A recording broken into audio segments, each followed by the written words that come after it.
Idol, anong pinagkaiba ng mga kabataan noon sa kabataan ngayon? Kabataan noon, kumakaway ka kapag may dumaraang eroplano. Inaantay maubos ang tubig sa tabo sa ulo. Ginagawang swimming pool ang tanggana ni nanay. Ginagawang braces ang foil ng choknat. Naliligo ka sa alilod ng bubong kapag umuulan. At kapag gabi naman, akala mo sinusundan ka ng buwan. Nagko-concert sa harap ng electric pan. Kabataan ngayon, ang problema ay pera at cellphone. Ang problema lang namin noon kung paano makataka sa bahay para di matulog ng tanghali. Umatay man kami sa palo, aminin natin mas maraming nire-respeto na magulang sa panahon noon kaysa ngayon. Mga kabataan ngayon, isang chat lang, may jowa na. Kami noon sa claims lang umaasa. Broken-hearted, papad friends ang resulta.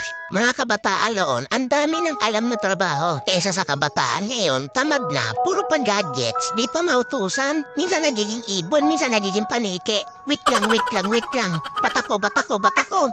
Idol, hindi kawawa ang batang inuutusan sa gawaing bahay.